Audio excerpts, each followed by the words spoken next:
Bom dia a todos, sejam todos muito bem-vindos. Nossa primeira palestra de domingo do ano, ainda as pessoas estão chegando, então vamos nos aclimatando, vamos começar os passes e a nossa querida, maravilhosa Luciana de brindar com as músicas maravilhosas para nos harmonizar e harmonizar o ambiente. Vamos permanecer em silêncio e ouvir essa música maravilhosa. Obrigada, seja bem-vindo.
saúde. Pode ser.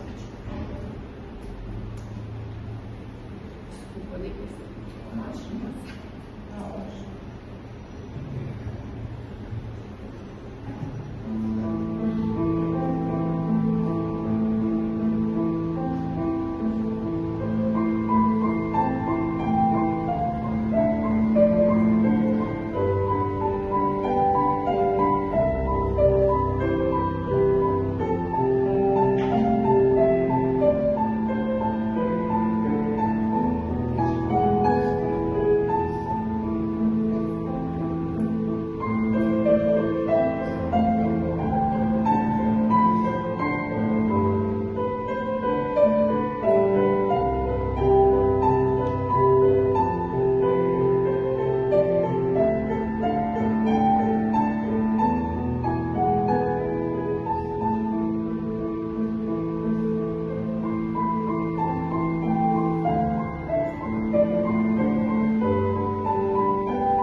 Novamente, bom dia. Bom, estamos aqui todos juntos. Primeiro evento, né? Primeira palestra de domingo do ano. Sejam todos muito bem-vindos. O plano espiritual está em festa. Esse nosso trabalho maravilhoso. Ano passado, nosso trabalho foi maravilhoso no decorrer do ano. E, se Deus quiser, esse ano será também, né?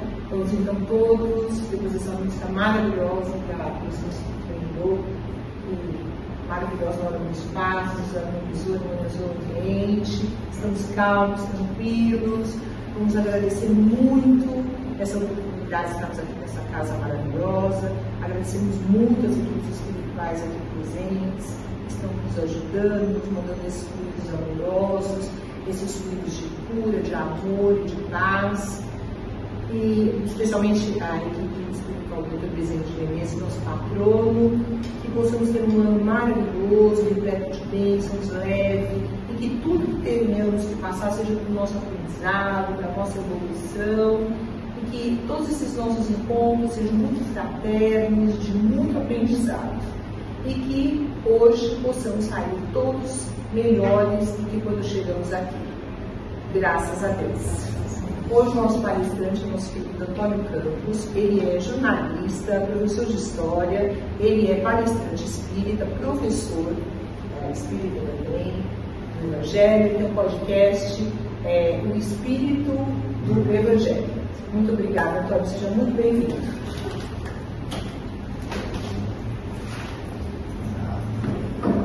Sacos.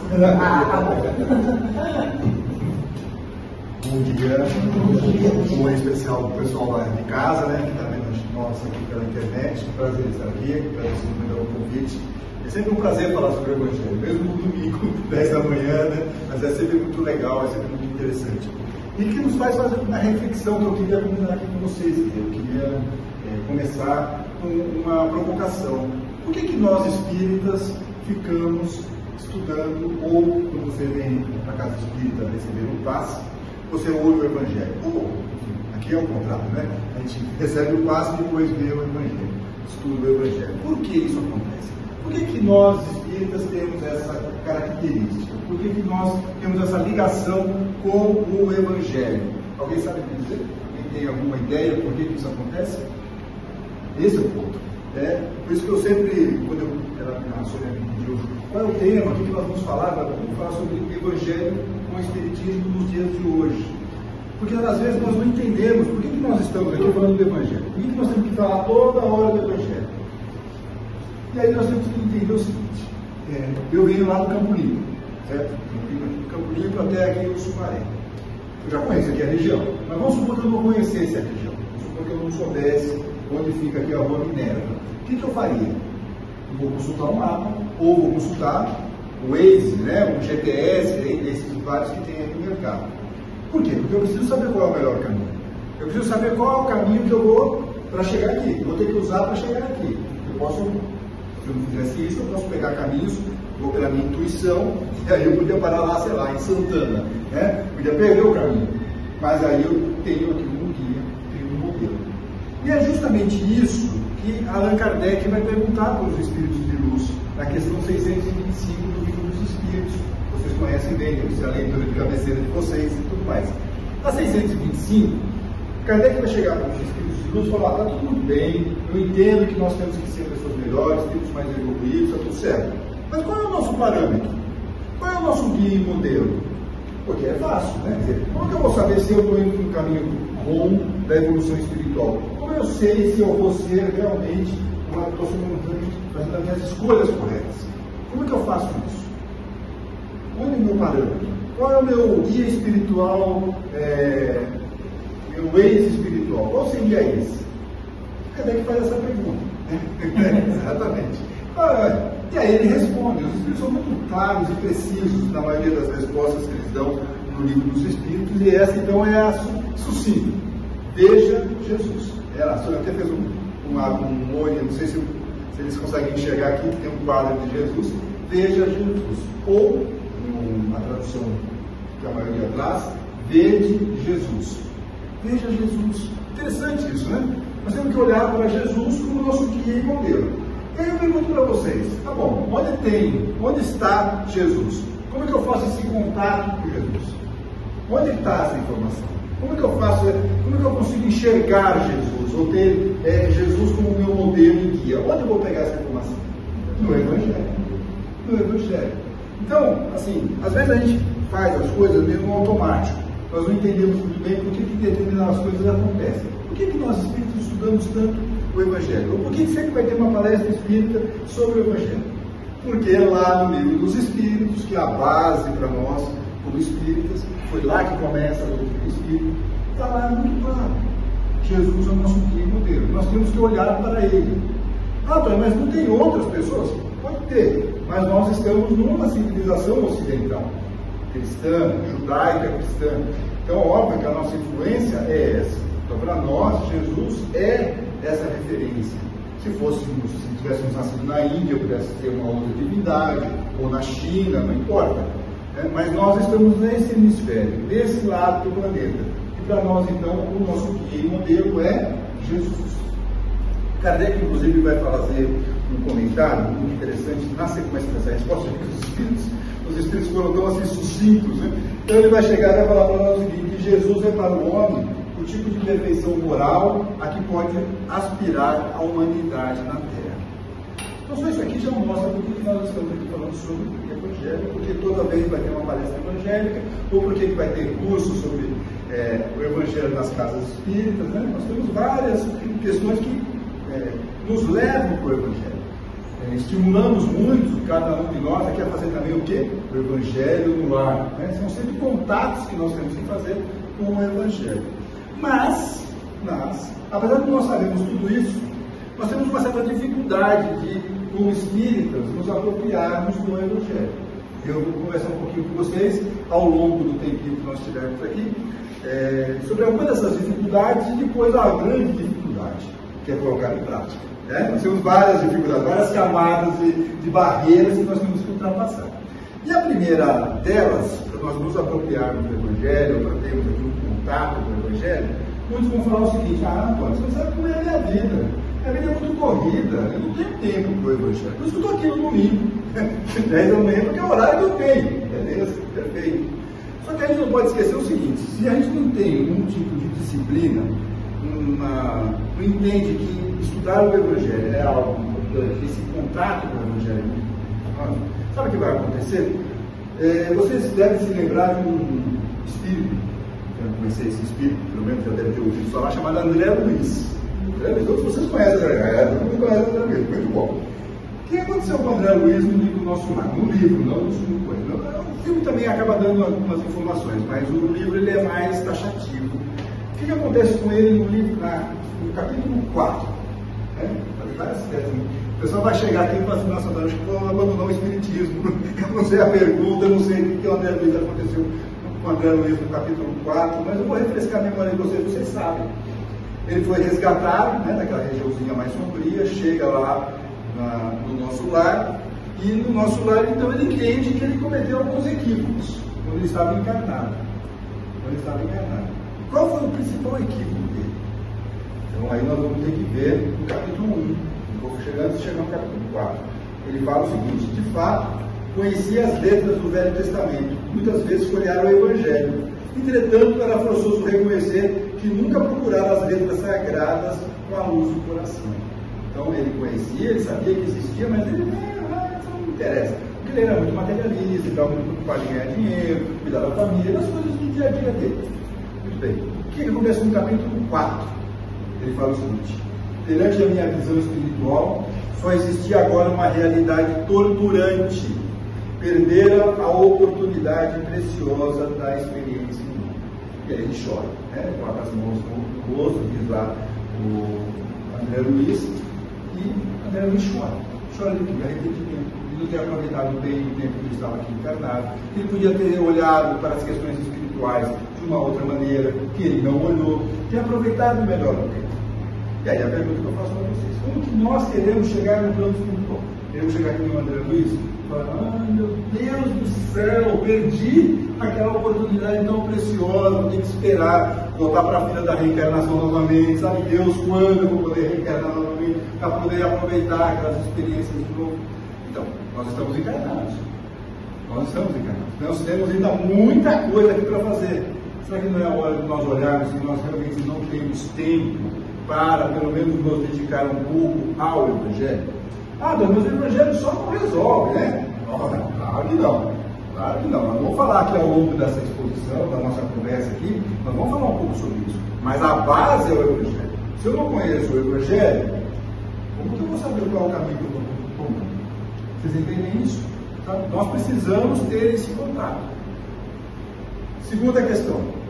Essa eu acho que é fantástica. Por que eu não tenho contato com o Evangelho? Antônio, você não sabe o que eu fiz em vidas anteriores. Eu sou muito devedor, eu não tenho acesso a Jesus, eu não tenho condições, nada, não tenho como ter um contato mais profundo com Jesus, porque eu sou muito devedor. Primeiro, eu não sei como essas pessoas sabem que já são muito devedores. Eu não tenho ideia de como eles conseguem esse extrato bancário de vidas anteriores. Primeiro, eu nem sabia. Mas mesmo assim, vamos supor que seja verdade. Vamos supor que essa ideia de ser muito devedor seja verdadeira. Vamos pegar aqui o Evangelho. Marcos, capítulo 2, versículos de 16 a 17. O que já deixa? Essa passagem é interessantíssima porque Jesus vai falar algo para nós que é importantíssimo.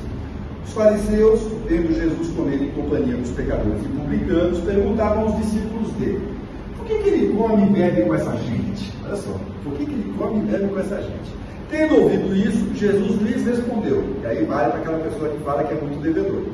Os sãos, as pessoas sãs, não precisam de médico, e sim os doentes. Eu não vim chamar justos, e sim pecadores. Olha, eu não sei quanto a vocês, né? Mas eu olho isso aqui e falo assim, Jesus quer falar comigo. Não sabe, né, cara? Vai cada um, mas eu olho isso aqui e falo, ufa, né? Ainda bem que tem Jesus aqui, quer dizer, ele está falando comigo, ele é meu parceiro, ele quer me ajudar, ele quer me dar o melhor caminho. Esse é o ponto. Então, quando a pessoa chega e fala que não quer estudar o Evangelho, que não quer ter contato com o Evangelho porque é muito devedor, mude seu paradigma, porque é justamente para você que Jesus está querendo conversar. É justamente para você que Jesus está querendo te orientar. Você está perdido, amigos, na Bíblia, né? Vocês estão perdidos. Nós estamos perdidos. Mas tem uma pessoa que pode nos colocar num caminho melhor, numa boa direção, nos pegar pela mão e nos ajudar nesse momento de transformação espiritual. Aí vem a terceira coisa, que eu acho que é mais complicada, que é a questão da nossa percepção. É muito engraçado, porque as pessoas que me conhecem, né, elas falam um pouco sus quando falam assim, eu faço exposição do Evangelho, né, ela me apresentou, fala da educação evangélica, fala da exposição antes da assistência, tem um podcast chamado O Espírito do Evangelho. Então, assim, as pessoas que não me conhecem assim, do meu meio profissional, sabem que eu tenho essa vertente, falam assim, mas você é pastor? É a primeira coisa, você é pastor? Você está querendo virar anjinho, né? Sempre tem esse ponto. Mas por que essas coisas acontecem, né? Porque existe um preconceito em relação ao Evangelho. Eu até entendo por quê, né? Às vezes as pessoas exageram um pouco na questão bíblica, usam aquele manancial de informações divinas tão importantes, mas não é do jeito que não é o legal, quer impor, né? Quer colocar as coisas de um jeito como se fosse um modelo para uma sociedade. Nós não estamos no estado teocrático, graças a Deus, não estamos, né? Podemos até ter pessoas que gostariam que nós vivêssemos todos assim no estado teocrático, no estado em que a religião mandasse, mas não é o nosso caso. Então existe mesmo isso, então as pessoas vão falar assim, a pessoa está com a Bíblia na mão, é um crente, ou é um carola, tudo termo pejorativo. Então cria para nós, no nosso consciente, um ranço de que a Bíblia não é para nós, é para essas pessoas que são um pouco mais carolas, crentes, radicais, né? Pessoas que estão são muito assim, focadas na questão literal da Bíblia. Então isso nos assusta. Mas aí eu quero dizer para vocês o seguinte, nós temos que nos lembrar lá da resposta dos Espíritos. Se nós temos que ver Jesus pelo nosso modelo, nós temos que tirar esse ranço. Esse ranço não é para nós. Esse ranço não é para nós. Não temos que ter vergonha de estar aqui estudando o Evangelho, vendo uma exposição sobre o Evangelho, pegar o Evangelho de verdade, né? Anunciar o Evangelho. Não podemos ter vergonha disso. Porque nós espíritas também temos que nos apropriar do Evangelho. Nós espíritas, nós não podemos chegar e falar assim, não, isso aí não é para mim. Um versículo, já vou lá na casa espírita, já tem lá um chato lá que vai falar sobre o Evangelho, tá bom, né? Não. Isso é um preconceito. Se aproprie do Evangelho, se aproprie disso. Mas lá em casa tem uma pessoa que vai chegar e vai falar assim, puxa, você está com a Bíblia, você não está estudando o Evangelho, o que está acontecendo? Não importa, não importa. Tem uma passagem no Evangelho, eu acho que isso é muito claro para vocês, é o do cego Bartimeu. Está nos 3 Evangelhos, mas eu vou pegar aqui o que está em Marcos, capítulo 10, caso vocês tenham interesse. Né? O que acontece? Só um trechinho dessa palavra, ela é muito boa, é uma passagem muito interessante. Está lá o cego, à beira do caminho, e ele ouve que Jesus está passando por Jericó, que é a cidade onde ele está. E aí, quando Jesus está passando, ele está cego, ele não consegue só ver o burburinho, né? Ele começa a gritar: Jesus, filho de Davi, me ajude, me acuda, né? E tal. Muito bem. Quando ele faz isso, o que as pessoas ao redor fazem? Fica quieto, não fala, para, está fazendo a gente passar vergonha. Que é um pouco quando nós estamos estudando o Evangelho. Aí as pessoas tentam nos desmotivar. Tentam falar para nós, não, isso é bobagem, não, pelo amor de Deus, né? Ainda fala, pelo amor de Deus. Então, para com isso, para com isso.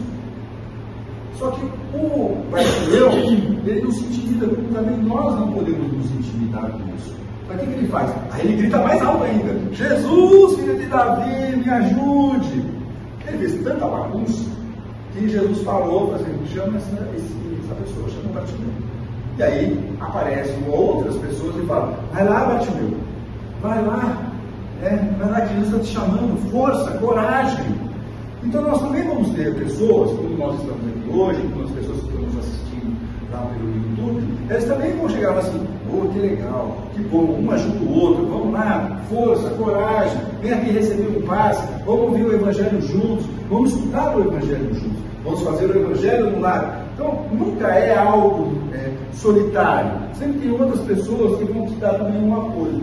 E, infelizmente, algumas pessoas vão tentar te ironizar, vão querer te desmerecer pelo seu estudo. Mas nós temos que fazer que nem o Bartimeu. Não, eu quero esse contato com Jesus. Aí tem outras coisas que acabam entrando, por exemplo, a Bíblia é muito difícil, a linguagem da Bíblia é muito difícil, a linguagem eu não consigo entender nada. Né? Mas hoje nós temos muitas Bíblias no mercado, com traduções diferentes. Então aquela Bíblia que você tem de 1960, talvez a linguagem dela já não seja mais apropriada para os dias de hoje. Tem Bíblias, por exemplo, que elas são pensadas, a tradução delas são pensadas justamente para facilitar. Então a Bíblia pastoral, nova pastoral, ela foi feita, a tradução dela foi feita para a linguagem em voz alta. Então olha que coisa maravilhosa. Você já vai entender alguma coisa do texto. Você já vai bater o olho naquele texto e já vai entender. Tem a outra tradução, que é a nova tradução da linguagem de hoje, também, texto fácil. Pelo menos você consegue entender o texto. Mas eu não concordo com vocês que às vezes tem coisas que são muito estranhas. Tem coisas que você olha no Evangelho, por exemplo, lá na abertura do Sermão da Montanha. Bem-aventurados os pobres em espírito. Que raio de ser isso? O que Jesus está querendo dizer sobre isso? E aí nós temos que voltar para Kardec. Além de Kardec. Na introdução do livro Evangelho segundo o Espiritismo, Kardec fala justamente sobre essa dificuldade que às vezes nós temos de entender aquela linguagem mais rebuscada da Bíblia, ou a questão simbólica. E ele fala, olha, seus problemas acabaram. Ele vai falar isso. Seus problemas acabaram. Porque nós temos o quê? A chave para compreender isso. Qual é a chave? O Espiritismo.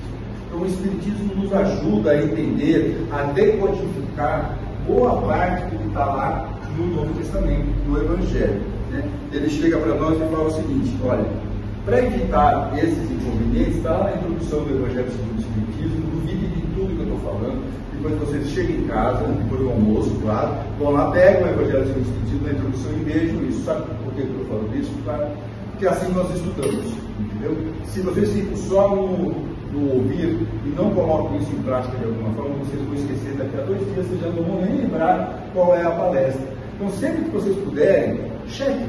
Como eu falei do André Luiz, capítulo 4, tem lá em casa, pega lá o capítulo 4, dá uma olhadinha no que o André Luiz está falando, porque assim vocês estão estudando. Tá?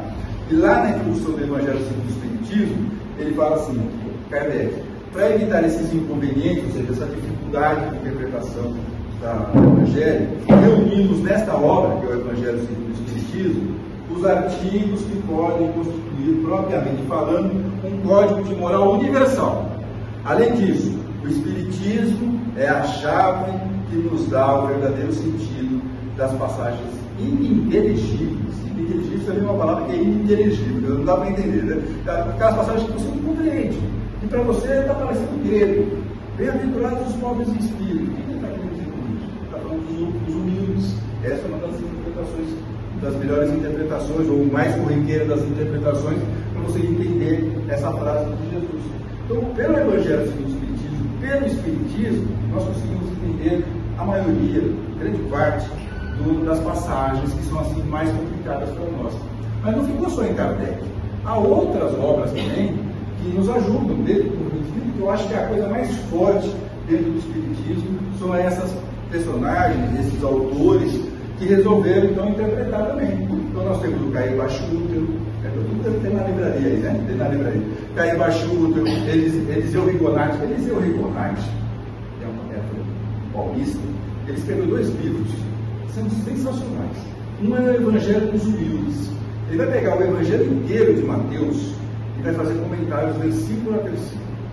Não tem como vocês falarem assim, não dá para estudar o Evangelho. É só vocês pegarem um Eliseu Rigonati, Evangelho dos Humildes, e está com a vida ganha. Pelo menos vocês já vão ter um momento de estudo versículo a versículo, para vocês entenderem o Evangelho de Mateus. Pelo menos isso. E ele vai ter um outro, que é o Evangelho da mediunidade. E ele também vai fazer a mesma coisa, versículo a versículo, em Atos dos Apóstolos. Olha que maravilha.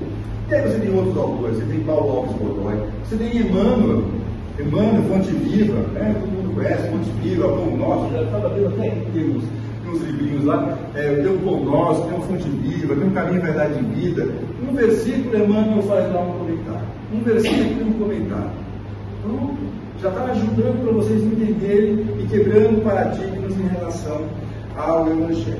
Bom, não vou cansar mais vocês sobre isso. Acho que já chegou, já deu para entender o meu povo. Temos que nos conectar com o Evangelho.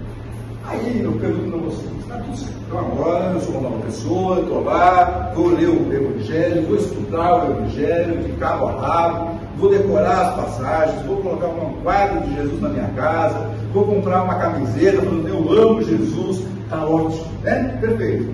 Sabe o que é isso? O que está faltando? A prática. Exatamente, prática. Esse é o ponto para nós agora.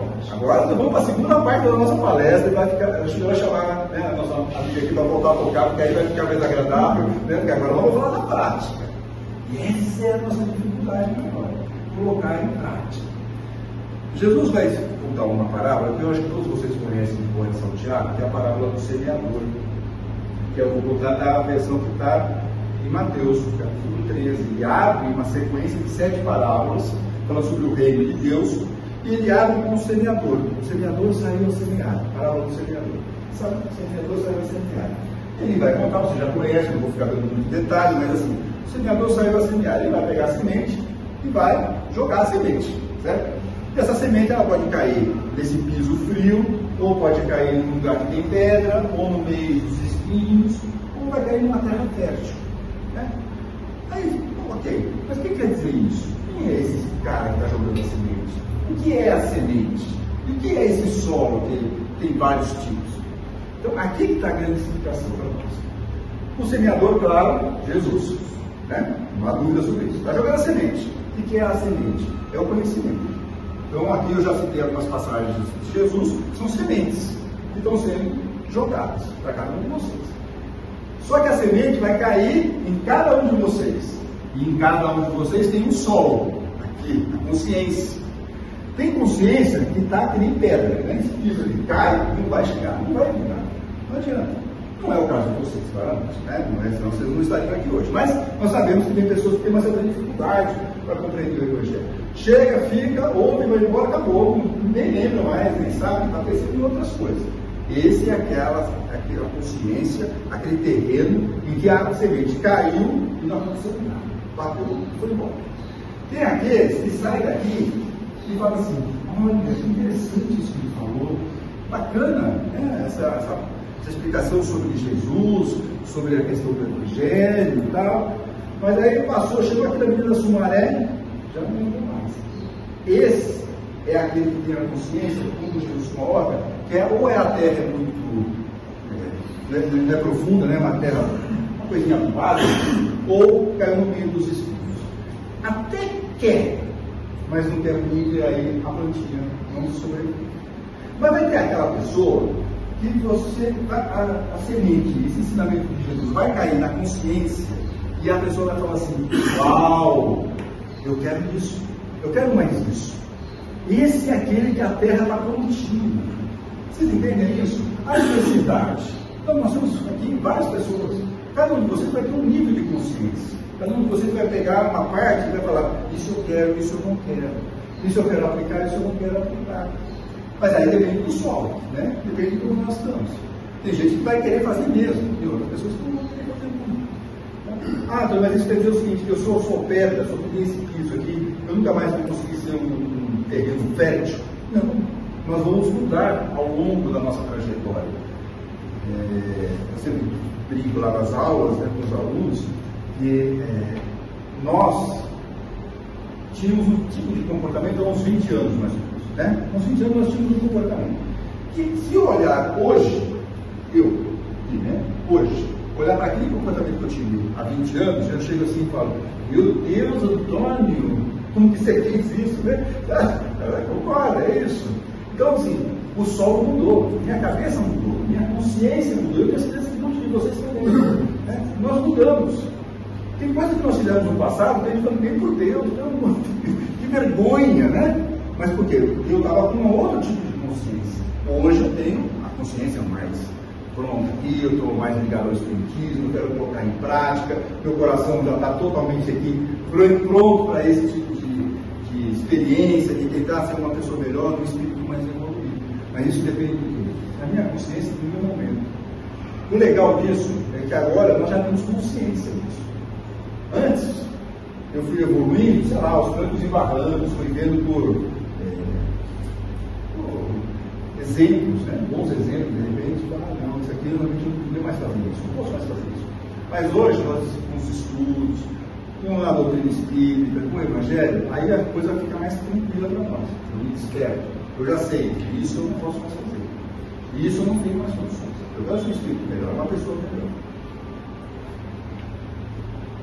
No entanto, temos a dificuldade, que ela bem colocou, de colocar em prática. E Jesus é tão fora de série. E quando ele escreve lá, quando ele faz o Sermão da Montanha, que está em Mateus, capítulo 5, 6 e 7, ele dá várias orientações, todos vocês conhecem, né? Sabe? Dá várias orientações, 3 capítulos de orientação. Vai chegar no final do Sermão da Montanha, no capítulo 7, lá pelo 24, 27, versículo, ele vai falar o seguinte: quem ouve esses meus ensinamentos e os coloca em prática é como um homem sábio ou prudente que construiu a sua casa na rocha. E aí? Vocês viram o que ele falou? Olha, eu estou aqui me matando de falar as coisas. Estou dando um monte de ensinamento. Mas vocês precisam ser pessoas prudentes. Tem que ser pessoas sensatas. Vocês têm que colocar essas informações em prática. Em prática. E aí, quando você faz isso, você constrói a sua casa sobre a rocha. Pode bater vento, pode ter enxurrada, pode ter o que tiver. A casa fica firme. Você tem a fé, né? Aquela fé que Kardec fala para nós que é a fé robusta. Não é a fé vacilante. A fé vacilante é aquele que gosta de Jesus, tem o quadro de Jesus em casa, tem a camisa de Jesus, conhece todos os versículos de cor e salteado, mas não aplica. Aí na hora do sofrimento, na hora do desespero, na hora que as coisas não estão acontecendo,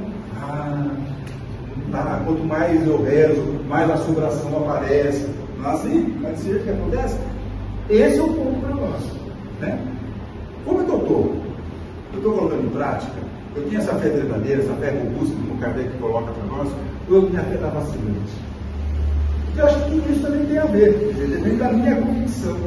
Se eu tenho a fé verdadeira, eu vou querer colocar em prática, porque eu tenho um raciocínio, eu tenho uma lógica por trás. Por isso que eu comecei a nossa conversa aqui, porque que nós espíritos estudamos o Evangelho. Às vezes nós não sabemos. E vai seguir a vida. Mas é importante você saber as coisas, o porquê das coisas, porque isso te dá mais certeza do caminho que você está seguindo. Quando nós fazemos isso, eu vou chocar vocês. Vou cortar vocês, né? Quando nós fazemos isso, vamos lá, seguimos essa orientação, vamos colocar em prática, aí nós somos os espíritas verdadeiros. Como assim, Antônio? Eu tenho carteirinha aqui do centro espírita, eu tenho um crachá também do outro lá. Não, peraí, né? Pera um pouco. Kardec, capítulo 17 do Evangelho segundo o Espiritismo, item 4, os bons espíritos. Reconhece-se o verdadeiro espírita pela sua transformação moral. Se você vier aqui, ninguém seria espírita, certo? Nós estamos no céu. Mas ele continua.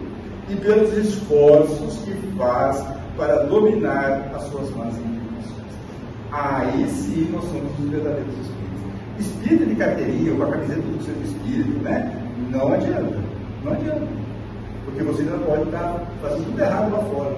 Não é essa a ideia. A ideia é você aplicar. Então, quando você aplica, você vai ser reconhecido como verdadeiro espírita, diz Allan Kardec. Pelos nossos esforços. É fácil fazer transformação moral, ser uma pessoa melhor, nesse mundo em que nós vivemos? Não é fácil. Então, para desviar, é 2 segundos. Para desistir, 1 segundo e meio.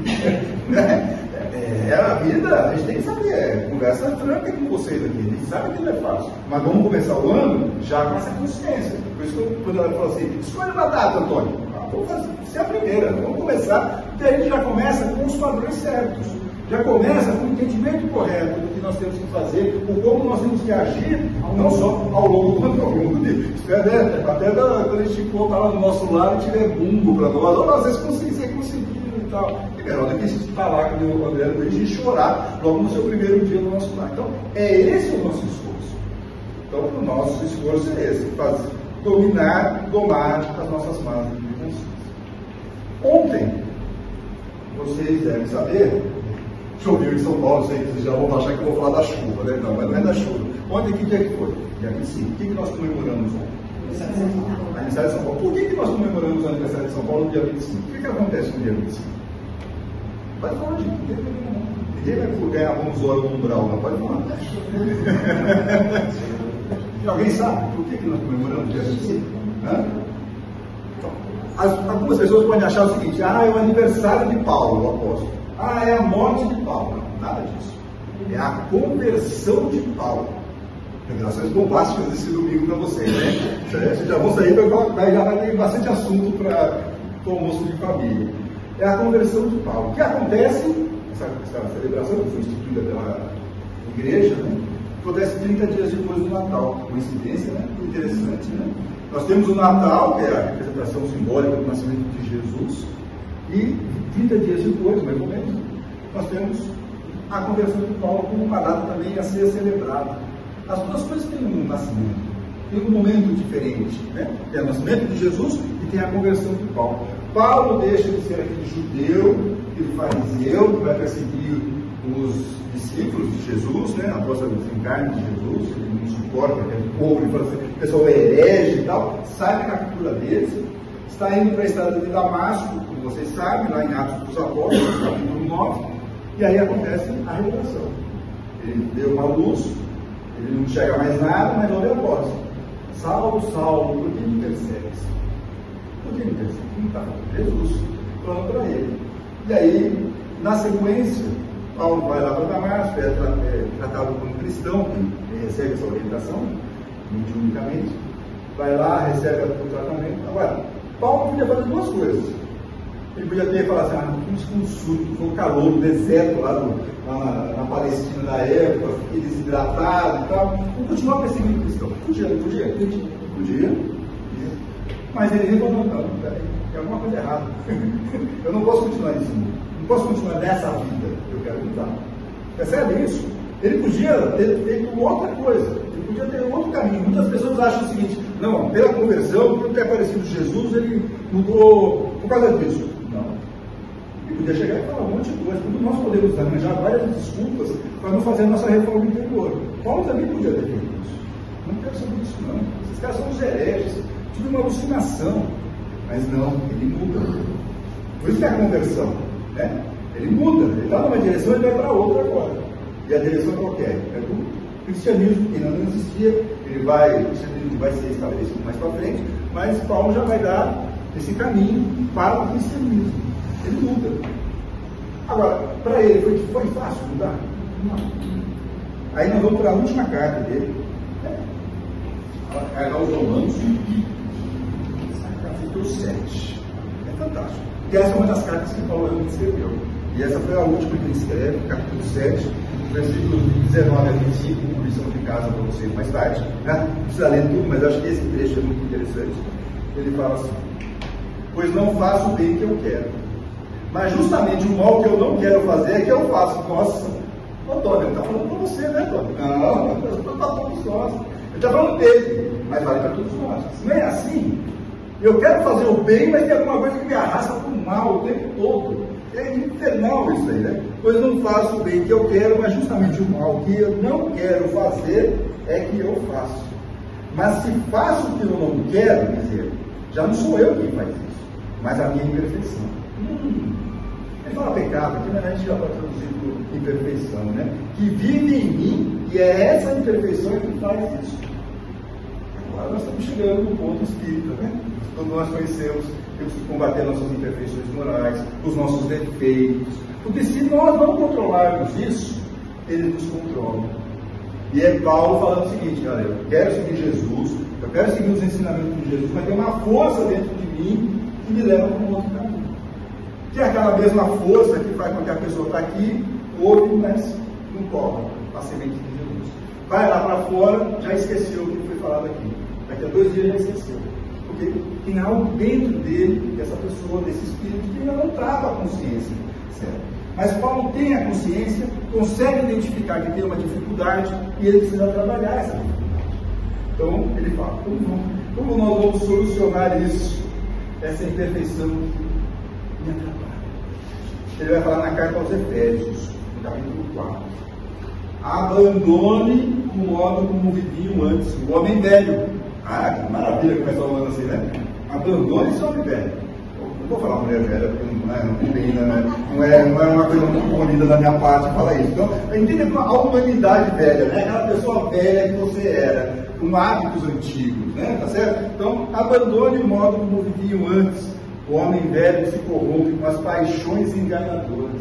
Paixões enganadoras. Ah, mas ele está falando de amor, não. Está falando de raiva, de ódio, de ciúme, de inveja, as imperfeições, tudo aquilo que nos leva para um caminho errado. Né? Nos leva para um caminho errado.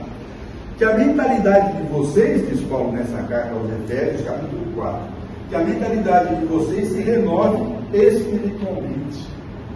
Paulo falando isso, parece que ele está aqui, né, no centro espírita. Se renove espiritualmente. Que a sua mentalidade se renove.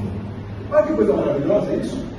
E a gente não se dá conta dessas coisas que estão lá no Evangelho. Porque a gente não lê, a gente não estuda. Esse é o ponto. Se a gente lê, a gente diz, poxa, Paulo é espírito. Estava antes de Kardec, é pré-Kardec. Paulo, que a mentalidade de vocês se renova espiritualmente.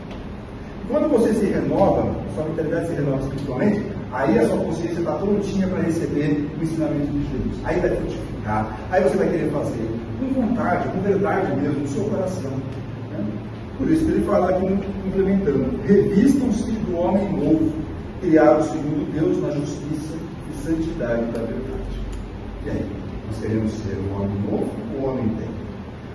Se eu quero ser um homem novo, eu tenho que fazer uns esforços que o Paulo está fazendo para ser uma pessoa melhor, para ser um espírito mais evoluído. Preciso renovar na mente. Olha que oportunidade que nós estamos tendo. Primeira exposição do ano aqui no domingo para nós pensarmos sobre isso. Eu quero ou não quero isso?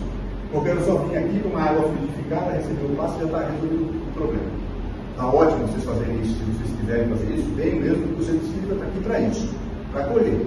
Não importa, não interessa. Mas nós podemos ir um pouquinho mais longe, né? Nós podemos aproveitar um pouquinho mais essa oportunidade que nós estamos tendo. Colocar em prática as coisas. Água frutificada e paz, show. Curso, maravilhoso. Né? Mas nós temos que fazer algo com essa informação. Temos que fazer algo com isso. Porque senão você vai continuar marcando o passo. Não importa. Quer marcar passo, cada um tem o livre-arbítrio. Não tem o livre-arbítrio. Ninguém aqui, né? Você não vai chegar e colocar uma água na cabeça de você. Você tem que fazer a transformação moral, né? Você não vai fazer isso, claro. Jesus também não fazia isso. Não tem isso. Não tem essa obrigação. É a consciência. Eu tenho que entender que eu tenho que ser uma pessoa melhor, um espírito mais evoluído. E eu tenho que fazer um esforço para isso. Vamos agora dar algumas pistas do que nós, pelo nosso Waze espiritual, temos que fazer ou não fazer. Ele vai falar ainda naquela carta aos Efésios. Vocês estão com raiva? Quando nós estamos com raiva, isso não acontece com vocês, com certeza, isso não passa na cabeça de vocês. Vocês não ficam com esse sentimento negativo, vocês já são pessoas espiritualizadas, assim, muito elevadas, né? Então, vocês estão com raiva, pessoal, não deixem que isso aconteça. Não deem a ocasião ao mal. Que a boca de vocês, e da boca de vocês, não saia nenhuma palavra que prejudique. Mas não posso falar mal daquela minha tia, daquele meu cunhado, da sogra, né? Eu não quis nem falar sogra, mas, então, não pode. Nós não definimos, certo? Se eu quero seguir aqueles ensinamentos, eu tenho que tomar cuidado com isso. O que eu estou falando, o que eu estou pensando, como eu estou agindo. Mas pelo menos aí fica complicado, então. Complicado não é questão de ser complicado, é questão de que às vezes a gente perde os parâmetros. De novo, quem é o nosso guia modelo? Jesus. Então, Jesus vai falar sobre maledicência? Jesus vai falar sobre perdão das ofensas? Então eu tenho que seguir. Mas é difícil. Claro que é difícil, é a porta estreita. A porta larga é fácil. A porta larga é mais tranquilo. Agora, O problema é você fazer um esforço para conseguir atingir aquelas metas. Veja, vocês lembram qual é o sentimento do verdadeiro espírita? Lá qual é a ideia do verdadeiro espírita? É fazer esforços para conseguir fazer isso. Eu vou conseguir perdoar logo de cara? Não. Dificilmente eu vou conseguir. Eu vou conseguir segurar minha língua na hora que eu tenho que falar mal de alguém? Talvez eu derrape na curva, mas eu vou falar, não podia ter feito isso. Na próxima eu não vou fazer. Vocês entendem como é o processo? Às vezes a gente tem a ideia, a gente vai chegar aqui na farmácia aqui na esquina, comprar um remédio chamado reforma íntima. Toma aquele remédio, resolvido o problema. Não é assim. O negócio é esforço, esforço. Ficar vigilante no pensamento, no que está fazendo, nas atitudes. Isso está certo, isso está errado. Estou na dúvida. Evangelho segundo o Espiritismo, doutrina espírita. Enfim, você tem referências para isso. Para você fazer algo melhor, se você estiver na dúvida. Mas o que você não pode é ficar sem controle nenhum. E se você ficar sem controle nenhum, voltamos a estaca zero novamente. Tá? O que mais ele fala aqui para nós aqui? Ele fala para a gente tomar cuidado aqui com a nossa boca, né? Para falar a palavra se prejudica, ao contrário, se for necessário, diga uma boa palavra que seja capaz de edificar e fazer o bem aos que ouvem. Afastem de vocês qualquer aspereza, amargura, todo ódio, toda raiva. Nada de gritarias, insultos e maldades. Pelo contrário, sejam bons, misericordiosos e atenciosos. Principalmente em casa. Em casa é o nosso laboratório. Em casa é o nosso laboratório. Sempre vai ter alguém que nos irrita, sempre tem aquela bate-boca, sempre tem aquela gritaria, sempre tem aquela situação. Sempre, né? Sempre acontece alguma coisa. Aqui que nós temos que fazer, senão eu ouvi a palestra, eu quero que a semente frutifique, eu tenho que me controlar em relação a essas coisas. Então quer dizer que eu vou ficar calado? Não, você vai ficar calado, mas não fique com gritarias, com insultos e com maldades. Vocês percebem? Às vezes a gente vai muito para o extremo. A gente pode se colocar, mas de uma forma complicada. Ou se não tiver muita coisa para falar, o silêncio já é uma prece, não é isso que fala na casa espírita? O silêncio é uma prece. Tudo bem, segura. Mas veja, é fácil. Você não conhece aquela pessoa que tem em casa, ela me provoca, tem lá parece um interruptor que ela liga e me irrita profundamente. Ótimo, exercício. Como você vai conseguir superar isso? Vocês entendem isso? São oportunidades. A pessoa chata é uma oportunidade para você. Mas o problema é isso, ter isso em mente. Então, o que Paulo está nos pedindo? Então, nós sermos caridosos. Então, nós sermos caridosos. Caridosos aqui no sentido mais amplo. Tanto que Kardec vai perguntar para os espíritos de luz, lá no livro dos espíritos de novo, vocês vejam que eu falo muito de Kardec o tempo todo, né? Nós somos espíritas e cristãos. Então nós não podemos falar qualquer coisa sem mencionar a doutrina espírita. Nós temos que ter isso como nossa base também. E lá, Kardec vai falar da questão 886. Ele vai fazer a seguinte pergunta para os espíritos de luz: como que Jesus entende a palavra caridade? Olha que pergunta legal. E olha que interessante, Kardec está interessado em saber como Jesus entendia a caridade. E os espíritos de luz, os benfeitores do espaço, respondem: benevolência para com todos, ou seja, sermos bondosos com todos, com todos, inclusive aquelas pessoas que nos irritam, ou que ficam tumultuando a nossa vida. Indulgência ou misericórdia, né? Para as imperfeições dos outros, perdão das ofensas. Para Jesus, isso aqui é caridade. Então vocês veem que caridade não é só entregar uma cesta básica. Isso é legal também. Mas o fato de você entregar uma cesta básica não quer dizer que você se tornou uma pessoa melhor. Eu dei aqui uma cesta básica para a Sônia para distribuir. Que ser angelical, professor, né? Já sou uma pessoa que atingiu o ápice da evolução espiritual e moral. É assim. E eu posso dar uma cesta básica para ela entregar aqui no centro e continuar barbarizando lá fora. Chegando em casa agora, na hora do almoço, causa um horror em casa, né? Com gritaria, insulto, tudo que o Paulo está faltando fazer, porque eu continuo fazendo. Melhorei alguma coisa? Porque está faltando a outra parte. É a caridade do meu comportamento e do meu pensamento. São três, é um tripé. Caridade material, a caridade do que a gente pensa e do que a gente age. A maneira como a gente age, como nós tratamos o outro. Esse é o tripé para a caridade. E às vezes nós achamos que caridade é só a sopa por necessitada, é só a cesta básica. Isso são importantíssimos. Não estou dizendo que a gente não deva fazer isso. Mas nós temos que pensar também da nossa transformação. Nós temos que ter caridade também com os outros. Na nossa atitude, no nosso pensamento. Porque isso também é uma caridade para nós. Aí eu busco a evolução moral. Bem, Aí vocês falam para mim assim, tá bom, tudo isso aqui eu entendi, tudo ótimo, mas eu tenho uma coisa para marcar, eu saio daqui para eu não esquecer. Ótimo. Você me pergunta, e aí eu trouxe uma poesia de um sujeito chamado Casimiro Cunha.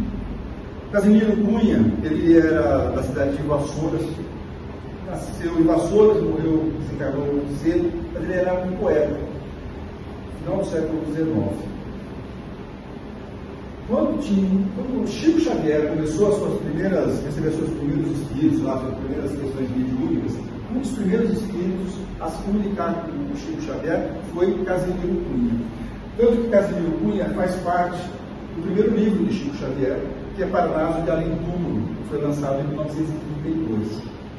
A poesia que eu vou ler para vocês aqui não é da psicografia de Chico, mas é de um outro médium lá na região do Uberaba, que é o Alaor Borges Júnior. Mas vocês vão encontrar muitas obras de Chico mencionando Casimiro Cunha, só vocês procurarem na internet. Mas o que eu vou ler aqui é muito interessante, porque eu acho que vai marcar para vocês o que eu tenho que fazer, quais são os meus parâmetros. Uma coisa meio útil, porque a gente sabe, tem evangelho, tem a doutrina do Espírito, mas como que eu posso trabalhar isso de um outro jeito, que eu possa me lembrar disso, né? Então ele fala o seguinte para nós. Calma que eu vou falar agora da poesia, porque vocês já vão entender. Levanta cedo da cama, irradiando alegria, repete, devo fazer uma boa ação do dia. O nome da poesia? Uma boa ação do dia. Pelo menos uma boa ação do dia. É difícil a gente fazer uma boa ação do dia? Não, é isso, você já está treinando. Já é o momento de você começar a falar, puxa, olha, eu estou aqui me esforçando. Uma boa ação do dia. E ele vai continuar. Quais são essas boas ações que nós podemos fazer? Dialoga com o idoso, de vida triste e vazia. A bondade gesta assim. A bondade começa assim. Uma boa ação do dia. Falamos muito de lar, né? Falamos muito de casa, falamos muito de comportamento dentro de casa, e ele vai falar aqui duas estrofes que são perfeitas para nós. Irradia a paz constante, no lar nobre moradia, executa dentro dele uma boa ação do dia. Então, na hora que alguém estiver te irritando, lembra da poesia. Irradia a paz constante. Você tem que ser aquela pessoa que vai irradiar a paz, não que vai jogar mais gasolina naquele fogo que está na sua casa. Irradia a paz constante, no lar nobre moradia, executa dentro dele uma boa ação do dia. Segunda, sobre família. Essa é mais difícil, concordo com vocês que essa aqui vai ser mais desafiadora. Compreende teus parentes, vive, pois, em harmonia, decreta silêncio e faze uma boa ação por dia. Assim, tá vendo? Silêncio, você não tem nada para falar. Se alguém vai colocar fogo no filho, para, silêncio. E você já vai estar fazendo uma boa ação por dia, só de você decretar um silêncio. O Paulo falava assim, né? Tenham cuidado para que ninguém retribua o mal com o mal. Então não é porque alguém vai criar um problema para você na sua casa, ou no seu ambiente de trabalho, na sua atividade social, que você vai retribuir a mesma moeda. Esquece isso de olho por olho, dente por dente. Não é dessa forma que a gente pode agir. E ele também comentava lá na carta aos Efésios, né, para a gente evitar o que? A amargura, a indignação, a ira, a raiva, a gritaria, insultos. Nós devemos ser o quê? Bondosos, compreensíveis uns com os outros. É desafiador? É. Mas lembre-se, temos que fazer pelo menos uma boa ação por dia. Justamente sobre essa dificuldade, Casimiro Cunha vai falar sobre essa dificuldade que nós temos com aquelas pessoas que nos tiram um pouco do sério, em qualquer ambiente, existe em qualquer lugar. Tolera qualquer pessoa que te cerca com ironia, e já estarás fazendo uma boa ação por dia. Mas tolera. É difícil? É, gente. Não vou falar para vocês que não é difícil. É difícil sim, mas nós sabemos qual é o caminho. De novo, porta estreita. Tá? Outra maneira de nós sermos bondosos com o nosso próximo é ouvi-lo. Ele fala aqui, ó, não te ausente de ninguém que te admire e confia. Ouvir essa pessoa é fazer uma boa ação por dia. Ah, mas eu tenho uma tia que é chata, ela me liga, ela fala, ela não para de falar, uma vizinha insuportável. Não tem ninguém para falar, não tem com quem conversar, e você de repente pode ser essa pessoa que vai ouvir. Né? Tem um serviço que começou com o Espírito Espiritismo aqui em São Paulo, da Federação Espírita aqui em São Paulo, que é o CVV, Centro de Valorização da Vida. Começou com o Espiritismo aqui, com a Federação Espírita, mas hoje não tem mais nenhuma ligação. Qual é o serviço do CVV? Ouvir pessoas de graça, né? 188, não estou enganado, 188, você liga, tem lá um atendente que vai te ouvir. Isso é espírita. Ouvir o outro. A pessoa só precisa, de repente, um ombro para ouvir, para falar, né? Para descarregar alguma coisa, para ter alguma noção. Busque, de um momento ou outro, não te ausente de ninguém que te admire e confia. Ouvir essa pessoa é fazer uma boa ação por dia. Uma boa ação por dia. E aí, quando você faz tudo isso, o que vai acontecer? Ele encerra a poesia falando o seguinte: quem, pois, galgou, ou seja, subiu, posto de anjo, alcançou o posto de anjo, e muita luz irradia, se angelizou, porque fez uma boa ação. É isso que nós queremos. Nós não queremos ver, sermos pessoas elevadas espiritualmente, ser pessoas melhores. Né? É isso que ele está dizendo, olha. Quem galgou o posto de anjo, quem subiu, quem se elevou espiritualmente, e muita luz irradia, se angelizou. Conseguiu isso como? Fazendo uma boa ação de justiça. Guardem isso na cabeça de vocês, no coração de vocês, que é o lugar mais importante, no coração. E vai pensando nisso no mantra. Coloca no espelho do banheiro, na porta da geladeira, fazer pelo menos uma boa ação por dia. E aí sim nós estamos aplicando, colocando em prática o Evangelho de Jesus. E possamos ter um excelente domingo, um grande ano, sempre com essa ideia na cabeça. Vou ser uma pessoa melhor. É possível, vai ser difícil, vai ser complicado, vai ser tudo isso, mas eu tenho condições, eu tenho essa potencialidade e eu vou fazer tudo que é ao meu alcance para pelo menos fazer uma boa ação. Muita paz a todos, até o próximo vídeo.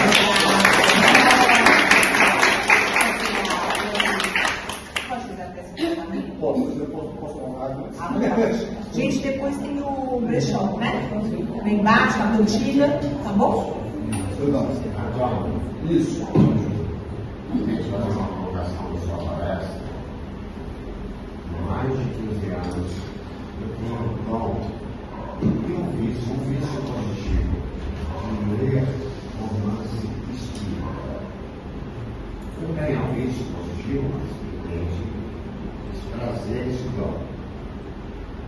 Até 2024, eu tinha só esse. A primeira palestra desse ano foi com um rapaz chamado Antônio, ele está na minha frente.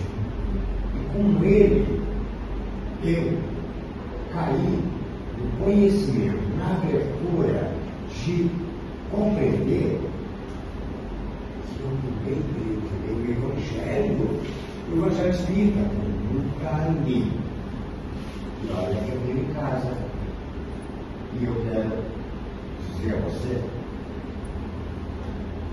que eu agradeço por você ter passado uma apagadora aqui na minha vida. Você passou uma apagadora aqui, sabe?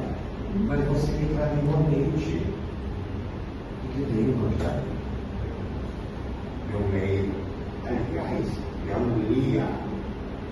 E a primeira palestra do ano, eu particularmente, te agradeço, Antônio. Obrigado.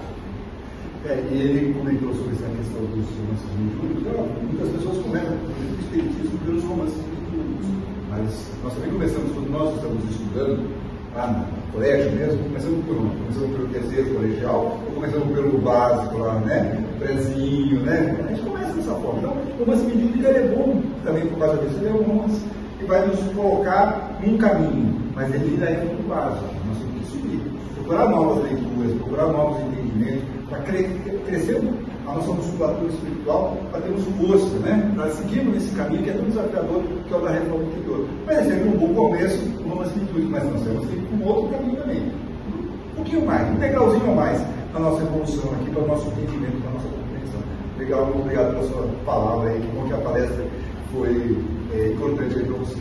Bom, vamos fazer o nosso encerramento. Eu não sou muito de fazer muitas palavras, né? Mas eu acho que nós já estamos muito amparados aqui, estou agradecendo aos nossos mentores, por nos ter trazido até aqui, por ter dado essa oportunidade de nós estarmos aqui nesse local tão gostoso que é esse centro espírita, agradecendo aqui a toda a equipe espiritual do nosso centro aqui também, redenção, isso, redenção, agradecendo por esses benfeitores, por todo o trabalho, todo o Pai, pedindo para que eles continuem ao nosso lado ao longo de 2025, sempre nos inspirando e nos mostrando aqui um bom caminho. Vamos aqui agradecer a toda a equipe espiritual maior, vamos agradecer a Ismael, a Monte de todo o Brasil, a Maria, que sempre nos dá aquele colo tão importante nos nossos momentos mais desafiadores, a Jesus, nosso divino mestre, aqui também nós agradecemos muito por todos os seus ensinamentos tão importantes, que nós possamos colocar em prática esses ensinamentos agora em 2025, e vamos agradecer também a Deus por termos aqui a oportunidade de estarmos encarnados,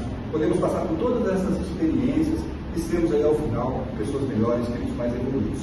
E aí fazemos a prece que Jesus nos ensinou. Pai nosso que estás no céu, santificado seja o vosso nome, venha a nós o vosso reino, seja feita a vossa vontade, assim na terra como no céu. O pão nosso de cada dia nos dai hoje. Perdoa, Pai, as nossas dívidas, assim como nós perdoamos aos nossos devedores. Não nos deixe cair em tentação e livra-nos de todo o mal. Que assim seja. Graças a Deus. Até a próxima oportunidade. Fiquem bem e fiquem com Deus. Muito obrigada.